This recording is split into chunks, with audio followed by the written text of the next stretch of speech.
이에 바리새인들이 가서 어떻게 하면 예수를 말의 올무에 걸리게 할까 상의하고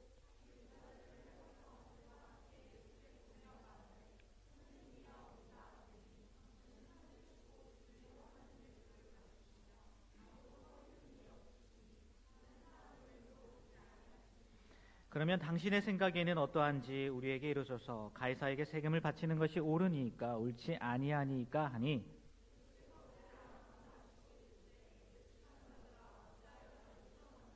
세금 낼 돈을 내게 보이라 하시니 데나리온 하나를 가져왔거늘 이르되 가이사의 것이니이다. 이에 이르시되 그런즉 가이사의 것은 가이사에게 하나님의 것은 하나님께 바치라 하시니 그들이 이 말씀을 듣고 놀랍게 여겨 예수를 떠나가니라. 아멘. 네, 자리에 앉아주시기 바랍니다.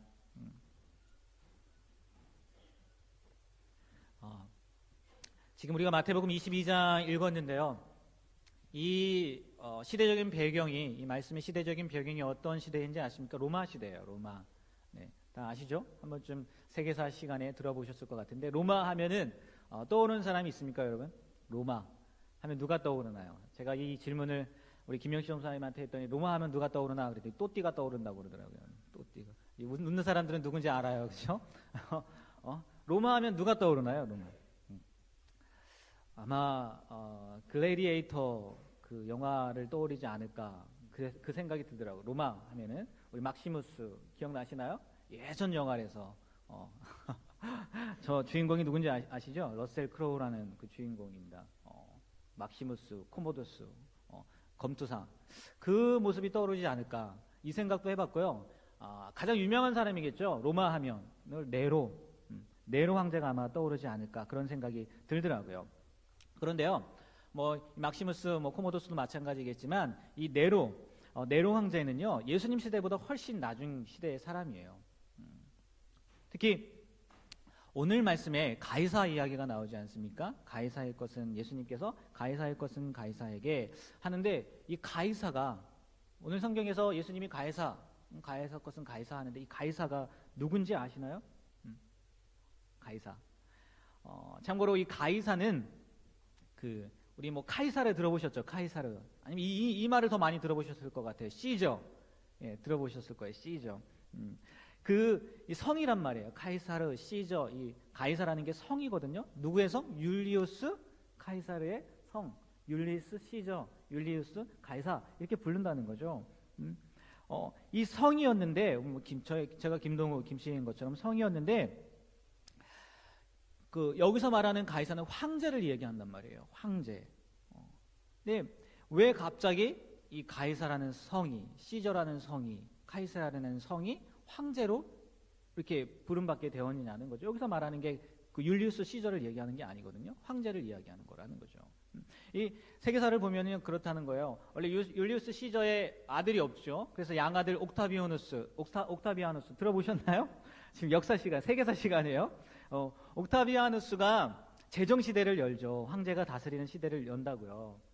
원래 로마라는 나라가 공화정이잖아요. 원로원들이 다스리던 나라였는데 그런 싸움에서 율리우스 시저가 옥타비아누스의 양 아버지가 제정을 하려고 하다가 암살당하죠.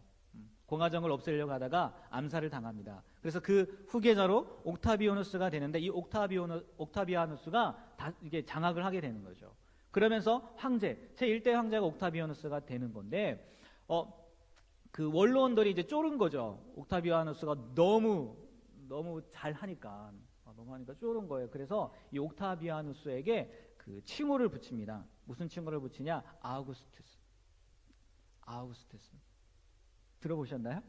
네. 성경에는 아구스도라고 나와요. 아구스도. 그래서 누가복음 2장 1절 말씀 보면 다 같이 한번 읽어볼까요? 이 성경에 나와 있는 내용이거든요. 누가복음 2장 1절에 자 한번 읽어보겠습니다. 시작.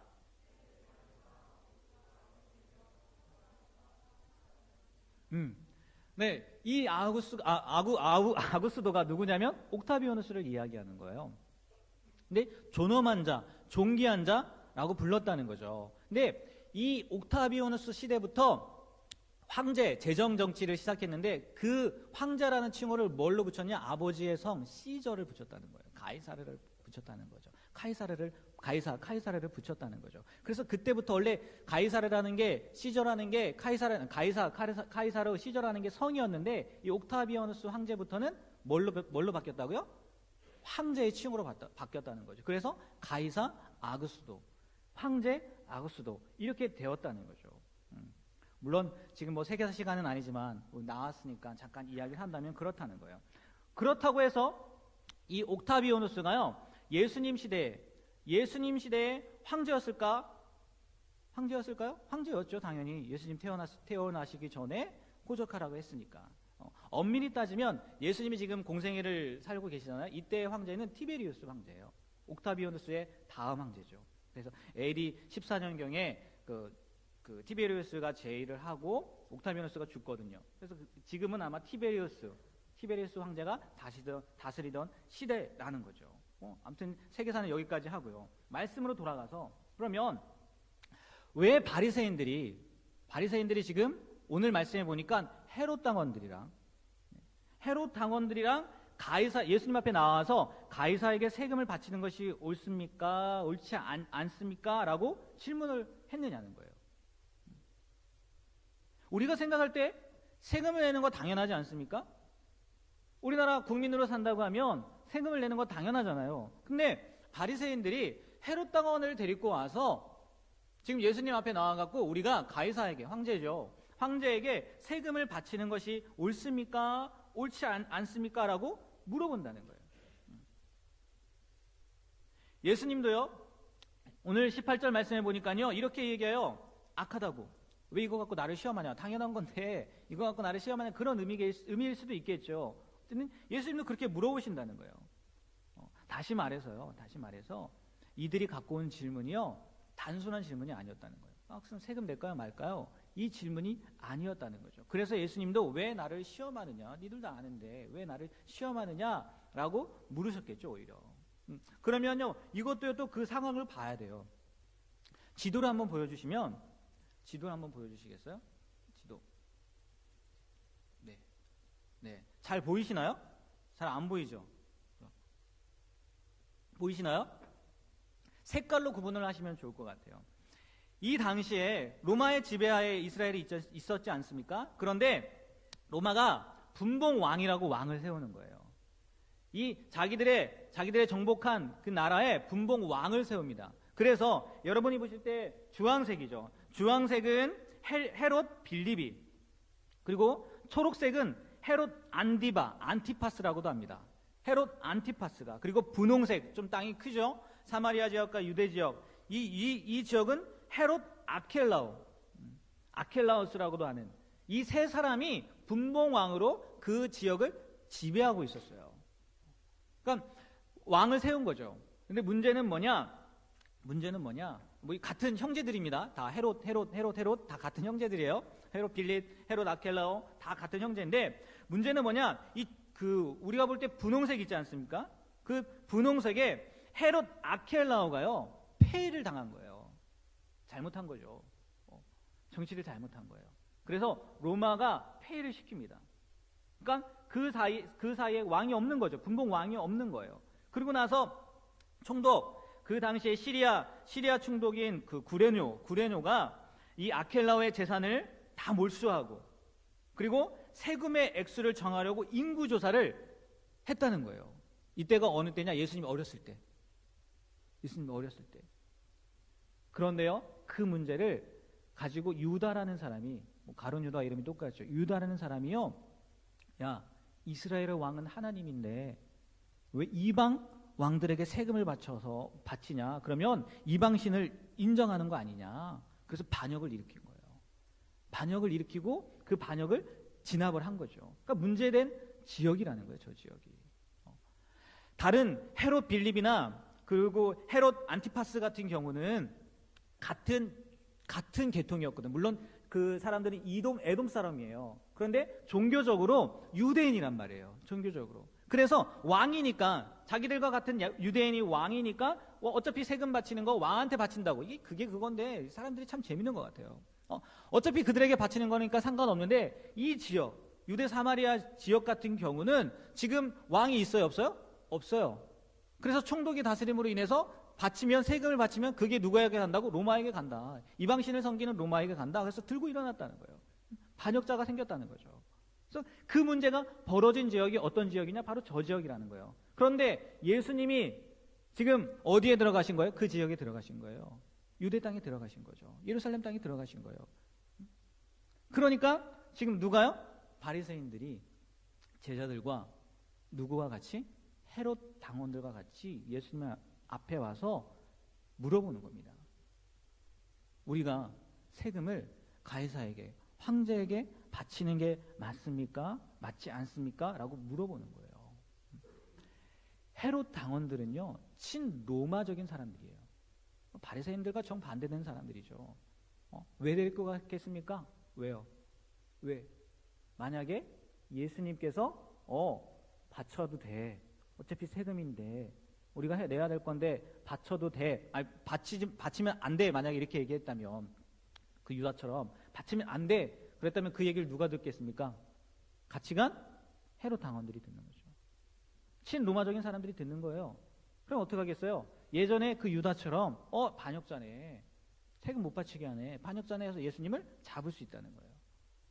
그래서 바리새인들이 일부러 헤롯 당원을 데리고 간 거예요. 예수님의 지금까지의 성향상 분명히 친로마적이 아니라 분명히 그렇게 이야기할 거다라고 자기들 나름대로 생각을 한 거죠. 그렇다고 해서 예수님이 만약에 세금을 바쳐도 돼라고 하면은요, 세금을 바쳐도 돼라고 하면 자기들에게 걸리는 거예요. 바리새인들에게. 지금까지 예수님이 자기를 누구라고 해요? 메시아라고 합니다. 구원자라고 해요. 이 사람들을, 이스라엘 사람들을 구원할 구원자라고 그런 공공연하게 얘기를 하죠. 그런데 그 구원자라는 사람이 로마에 붙어가지고 세금 바쳐도 돼. 이게 무슨 구원자야? 그러니까 이도 저도 못하게 한 질문을 가지고 간 거라는 거죠. 단순하게 세금 바칠까요 말까요가 아니라는 거예요. 마치 과거에 예수님께서 사역하시는 중에 그런 일이 일어나지 않습니까? 간음하다 현장에서 잡힌 여자를 데리고 오잖아요. 그리고 나서 예수님 앞에 데려와서 묻죠. 간음하다 현장에서 잡혔습니다. 돌로 칠까요 말까요 물어본다는 거예요. 만약에 예수님이 돌로 치지 마라, 아니 돌로 치라고 할까요? 돌로 먼저 쳐라. 죄 졌으니까. 원래 법상 간음한 여자는 돌로 쳐서 죽여야 되거든요. 남자도 마찬가지고요. 남자는 안 데리고 왔는데 아무튼 돌로 쳐 죽여야 되는데, 만약에 예수님이 그래 간음하다 현장에서 잡혔으니까 돌로 쳐 죽여. 그럼 어떤 일이 벌어집니까? 사랑을 전하는 선지자였는데, 사랑을 전하는 분이었는데, 야 용서하지 못하고 돌로 쳐 죽이라고 하네. 야 네가 말한 거 다 뻥이네. 서로 사랑하라고 한 거, 섬기라고 한 거, 용서하라고 한 거 다 뻥이네. 그렇게 할 수밖에 없다는 거죠. 그리고 반대로 돌로 쳐 죽이지 마라. 그러면 뭘 어기는 겁니까? 율법을 어기는 거예요. 야 이거 신성 모독이네. 네가 하나님보다 더 높아? 하나님 우리에게 정해주신 율법을 어겨? 그리고 예수님을 무너뜨리려고 일부러 데려온 거라고요. 그때 예수님이 뭐라고 대답하십니까? 뭐라고 대답해요? 죄 있는 자가 돌로 치라고 하죠. 전혀 상상하지 못했던, 그들이 생각하지 못했던 방법으로 대꾸를 하심으로 인해서 그들의 질문이 정말 무력화시킨 거죠. 오늘 말씀도 마찬가지라는 거예요. 그들은 이도저도 못하게 그런 질문을 갖고 왔지만, 예수님은요 그에 대한 답을 이렇게 이야기하십니다. 19절 21절 한번 19절부터 21절 한번 읽어볼까요?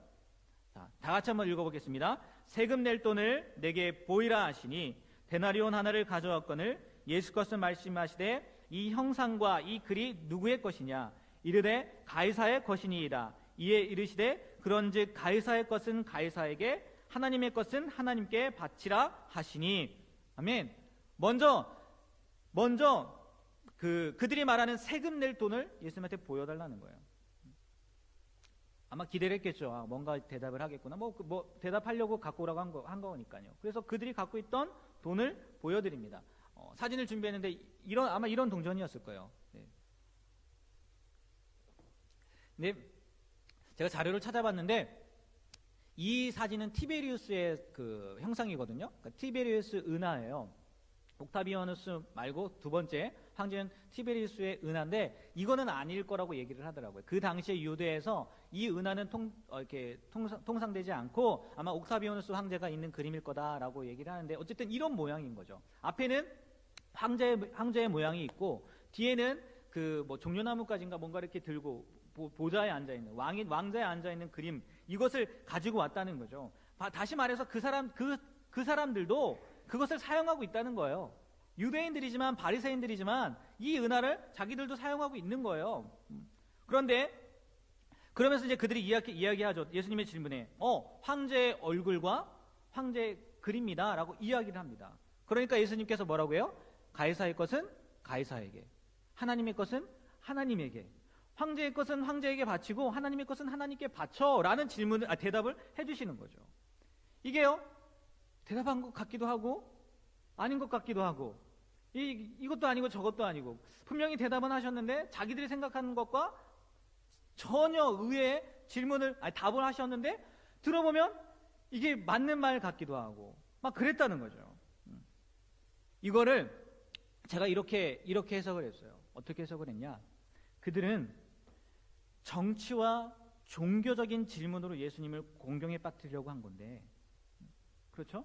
정치와 종교적인 질문으로 예수님을 공경에 빠뜨리려고 한 건데, 예수님은 그 문제를 뭘로 바꾸셨냐? 삶과 신앙의 문제로 바꾸셨다는 거예요. 지금 이들이 갖고 온 질문은요, 정치적인 문제였어요. 종교적인 문제였어요. 그런데 예수님은 그 질문을 삶과 신앙의 문제로 바꿔버리고 거기에 대해서 완벽한 대답까지 해 주셨다는 거죠.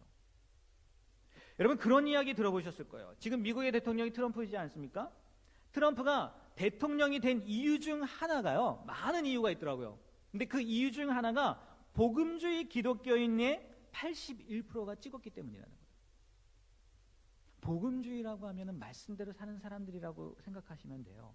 그런데 그들의 81%가 트럼프를 찍었기 때문에 대통령이 되었다라고도 이야기를 해요. 트럼프는 3번 결혼하고요. 3번을 결혼했어요. 그리고 카지노 사업을 해서 돈을 벌고, 지금도 계속해서 나오지만 성추행 언급 비디오도 있는데 어떻게 복음주의 기독교인들의 81%가 트럼프 대통령을 찍었느냐는 거예요. 이렇게 이야기를 하더라고요.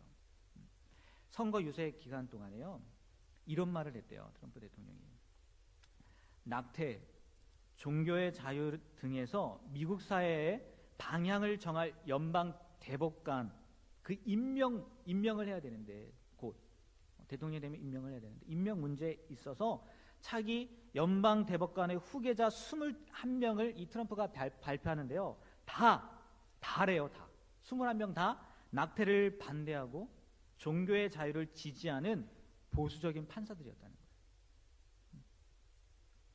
우리나라도 마찬가지 아닙니까?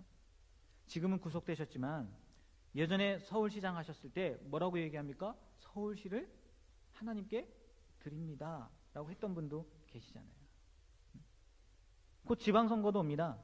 꼭 이런 때가 되면요, 교회나 성당, 절에 다니면서요, 자신의 종교색을 보여주시는 분도 있고, 반대로 종교를 가지고 있으면서도 종교색을 드러내지 않는 분들도 계시고, 이거 웃기지 않습니까?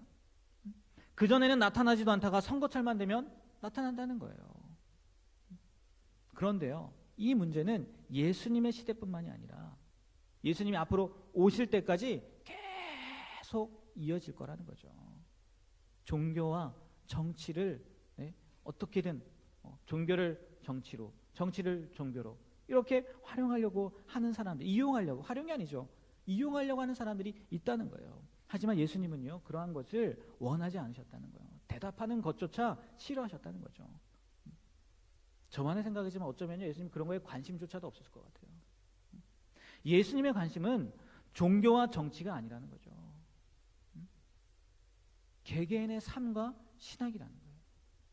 여러분의 삶과 여러분의 신앙이라는 거예요.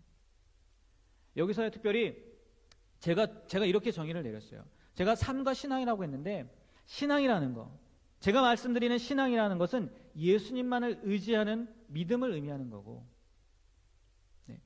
삶이라는 것은 신앙인으로서 마땅히 보여줘야 할 행동이라고 저는 이렇게 정의를 해놨습니다. 예수님은 우리의 삶에서요, 우리가 삶과 신앙, 개개인의 삶과 신앙에 관심이 있는데, 신앙이라는 거 예수님 외에 다른 거 의지하지 말라는 거고, 삶은 예수를 믿는다면 그 모습 보여주라는 거예요. 마땅히 보여줄 행동들 하라는 거죠. 그래서 오늘 말씀에서 말하는 하나님의 것은 하나님에게 바치라는 것에서 하나님의 것은 바로 신앙적인 부분이라는 거죠. 물론 지금 여기서 하나님의 것이라는 것은요, 이게 문자적으로 그겁니다. 뭐 하나님이 요구하시는 11조, 성전세, 헌물, 헌금들을 이야기하는 거예요. 지금으로 따지면 주일 예배가 될 수도 있는 거고, 새벽 예배, 철야 예배, 헌금, 봉사, 울타리 모임, 수련회, 기도회, 성경 공부 등등 우리가 흔히 신앙생활에서 해야 하는 의무 등을 이야기하는 것이라고 생각할 수 있어요. 하지만 예수님은요, 그 외적인 게 아니라, 그 외적인 것만 말씀하신 것이 아니라 오히려 그 안에 내포된 정신을 의미하는 거라는 거죠. 다시 말해서 왜 그것을 하느냐는 거예요. 왜 성전세를 내는 거고, 왜 11조를 내는 거고, 왜 헌금을 하는 거고, 왜 주일 예배를 드리는 거고, 왜 봉사를 하는 거고, 왜 울타리 모임, 왜 수련회, 왜 기도회, 왜 성경 공부를 하느냐는 거예요. 그걸 왜 하게 되었느냐는 걸 왜. 제가 표현한 신앙적인 부분, 예수님만을 의지하는 믿음이라는 거죠. 그것 때문에 이게 따라온다는 거예요. 그렇기 때문에 만약 신앙의 문제, 다시 말해서요, 예수님만을 믿는 믿음에서 떠나게 하는 일이 있다면 그건 과감히 반대해야 된다는 거예요. 예를 들어 이거죠. 우리 일제시대, 일제강점기 시대의 신사참배 문제와 같은 거죠. 하나님을 섬길 거냐, 아니면 좀 진짜 천황이라고 해야 되나요? 천황에게 절을 할 거냐, 우상숭배와 같은 거죠. 아니면 성경에서 나오는 바벨론 포로 시대에 다니엘과 세 친구들에게 이방신에게 절하고 한 것처럼 하나님을 믿을 거냐 아닐 거냐 결정할 때 우리는 뭘 선택해야 돼요? 당연히 하나님을 믿는 거에 선택을 해야 되겠죠. 로마 시대에 이스라엘 사람들에게 황제를 하나님이라고 믿으라고 하는 것도 그런 개념이겠죠. 황제를 믿을 거냐 아니면 하나님을 믿을 거냐. 그러한 문제에 있어서는요, 목숨을 걸고서라도 하나님을 섬기고 믿기로 해야 된다는 거예요. 또 이러한 문제 말고더라도요, 예수님만을 믿는 믿음, 신앙에서 떠나게 하는 것들도 있다는 거예요. 하나님의 것을 하나님께 바치라, 우리의 신앙에서 떠나게 하는 일들이 있다는 거예요. 오히려요, 신사참배나 황제 숭배, 우상의 문제는요, 알아보기 쉽습니다. 이 사람이 했는지 안 했는지 너무 쉬워요. 그렇지 않습니까? 쉽잖아요. 그런데요, 정작 알아보기 힘든 것은요, 하나님을 믿는 믿음에다가 뭔가 첨가한다는 거죠. 플러스를 한다는 거예요. 더하기를 한다는 거예요. 하나님을 믿는다고 하면서도 다른 것을 의지하는 이런 거는요, 하나님이 기뻐하지 않는다는 거예요. 하나님이 원하는 신앙의 모습이 아니라는 거예요. 하나님의 것은 하나님에게 바치는 사람의 모습이 아니라는 거예요. 어느 누가 좋아하겠습니까? 여러분, 양다리 걸치는 남자 좋아할 수 있어요? 양다리 걸치는 여자 좋아할 수 있어요? 좋아할 수 없죠. 그래도 좋아할 수 있나? 모르겠네요. 워낙 좋아서 좋아할 수 있나? 없을 거라는 거예요. 하나님도 마찬가지라는 거죠. 하나님을 믿는 믿음에 뭔가를 추가시키는 거 하나님 기뻐하지 않는다는 거예요. 그런데 문제는 뭐냐? 우상숭배, 신사참배 이런 거는 명확하게 드러나요. 조금 전에도 이야기한 것처럼 했는지 안 했는지 드러난다고요. 그런데 첨가하는 건 드러나지 않는다는 거예요. 잘 모른다는 거예요. 내가 하나님을 믿는 신앙에 무언가를 첨가했는지 안 했는지, 정말 하나님의 것은 하나님에게 바치라고 했는지, 내가 그러한 삶을 살고 있는지 없는지 잘 모른다는 거예요. 첨가되는 거에 의해서는요. 그러면 어떻게 알 수 있느냐는 거예요. 내가 예수님만을 믿고 있는지, 하나님의 것을 하나님에게 바치고 있는 삶을 살고 있는지 어떻게 알 수 있을까요? 여러분, 어떻게 알 수 있겠어요? 여러 가지가 있더라고요. 근데 제가 생각한 건데요, 세 가지입니다. 세 가지. 하나는요, 불안감입니다. 불안감. 또 하나는 좌절감입니다. 좌절감. 그리고 이거와 좀 반대적인 건데요, 우월감이에요. 우월감도 하나님을 믿는 신앙에 뭔가 플러스가 된 게 있을 수 있다는 거예요.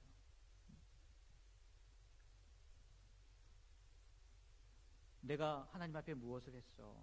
내가 이거를 잘 지켜. 바리새인들처럼 내가 이걸 잘했어. 그거를 믿는 거예요.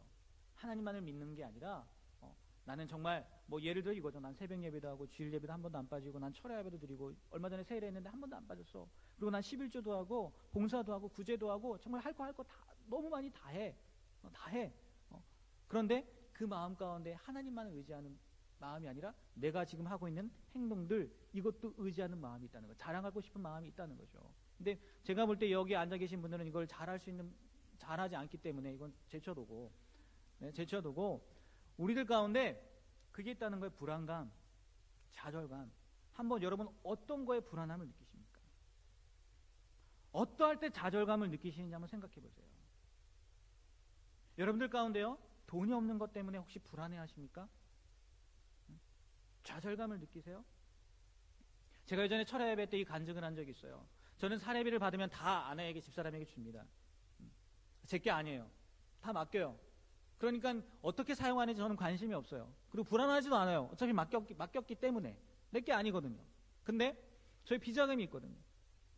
저 나름대로 사용하기 위해서 모아두는 비자금이 있어요.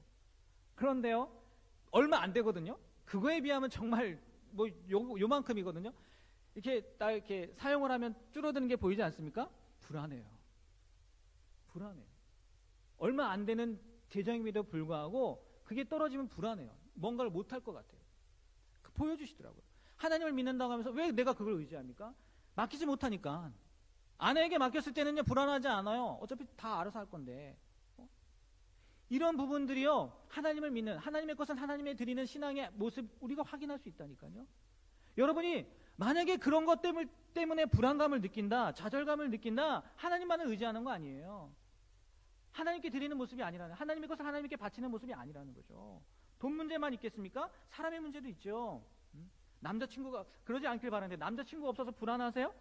좌절감을 느끼세요? 네? 하나님만 의지하는 거 아니에요. 때로는 헤어진 것 때문에, 이것도 제가 예전에 한번 얘기했잖아요. 헤어진 것 때문에 좌절감을 느끼고, 네? 이러다가 평생 못 만나는 거 아니냐, 불안감을 느끼고, 하나님보다 그걸 의지하는 거라니까요. 첨가하는 거예요, 첨가하는 거. 여러분 시대에 그렇다는 거죠. 건강도 될 수 있죠, 건강도. 건강 잃어버리면 다 잃어버릴 것처럼 그걸 더 챙기는 거, 하나님을 믿는 신앙, 하나님을 믿는 거에 추가할 수도 있다는 거예요. 어떻게 보면 사람들을 좋아하는 사람들은 사람들과의 관계가 될 수도 있겠죠. 저도 그럴 것 같아요. 누군가가 저를 싫어하거나 저에 대해서 안 좋은 감정을 품은 거에 대해서 저는 굉장히 뭐라고 해야 되나요? 그것 때문에 잠을 못 이루거든요. 이런 문제도 될 수 있다는 거죠. 아니면요, 여러분이 갖고 있는 경험 내지는 지식이요, 하나님 플러스 될 수가 있다는 거예요. 하나님은 하나님만 바라기를 원하는데 내가 지금까지 생각했던 것들, 지식들, 경험도요, 첨가가 될 수 있다는 거예요. 양다리를 걸치는 게 될 수 있다는 거예요. 여러분뿐만이 아니거든요. 성경에 나와 있는 모세도 그랬어요. 모세도 하나님을 전적으로 신뢰했던 사람인데요, 자기의 경험을 나중에 한번 의지하거든요. 하나님은 분명히 반석을 명하여 물을 내라고 했는데 과거에 반석을 친 적이 있거든요. 반석을 때린 적이 있거든요. 근데 그 얘기를 들었음에도 불구하고 과거의 경험에 비춰서 반석을 치거든요. 그걸로 인해서 가나안 땅에 못 들어가요. 그게 하나님 플러스가 될 수 있다는 거예요. 모세뿐만이 아닙니다. 그의 후계자 여호수아도 마찬가지예요. 지식이 하나님 플러스가 될 수 있다니까요. 여리고라는 정말 굉장한 성을요, 아무 문제 없이 정복을 했습니다. 그 얘기를 듣고 그 가나안 땅에 사는 기브온 족속이요, 속입니다. 일부러 해진 옷을 입고 곰팡이 든 빵을 갖고 오고 우리 멀리서 왔습니다 라고 물어요. 지식적으로 봐요. 눈에 보이지 않습니까? 이거 진짜 멀리서 온 거네. 하나님 의지하지 않거든요. 여러분 나중에 여호수아의 말씀을 한번 보십시오. 하나님한테 묻지 않고요, 그 현장만 보고 자기들의 지식 가지고 너희들과 그러면 언약 맺을게. 그러고 나서 알게 되니까, 나중에 알고 보니까 가나안 사람이랐다는 거죠. 지식이 그럴 수도 있다는 거예요. 때로는 명예가 될 수도 있다는 거죠. 명예가.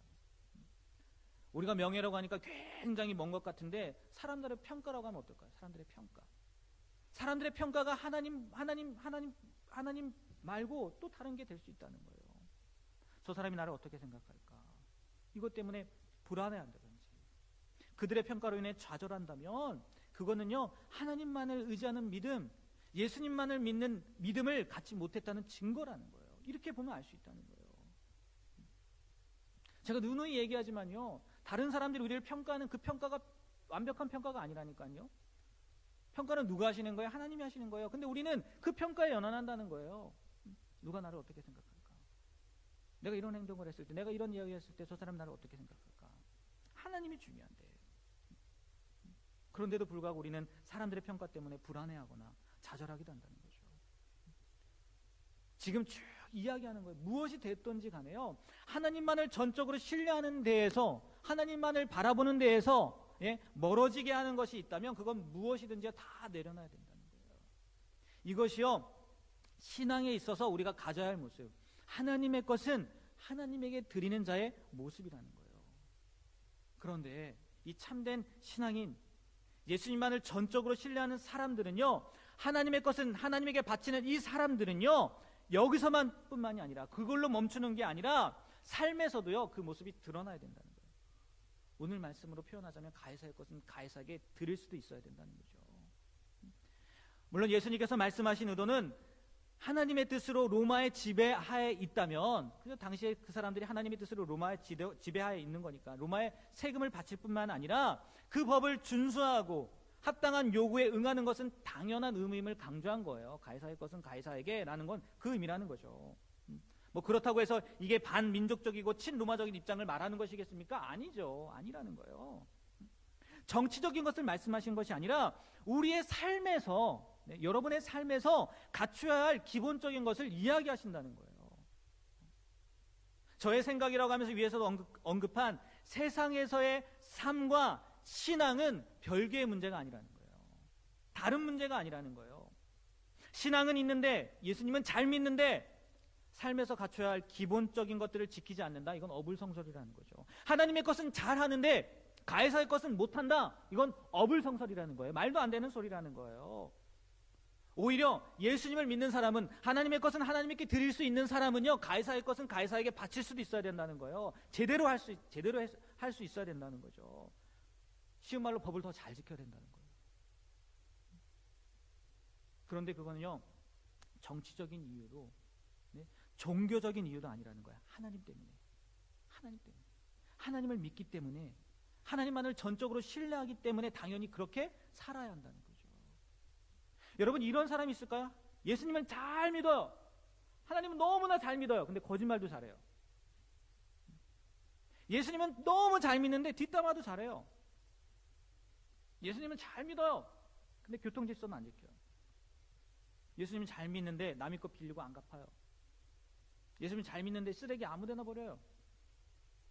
예수님 잘 믿는데 먹던 음료수 교회에다 그냥 놓고 가요. 예수님 잘 믿는데 여러분 팔걸이 속에 종이 놓고 가요.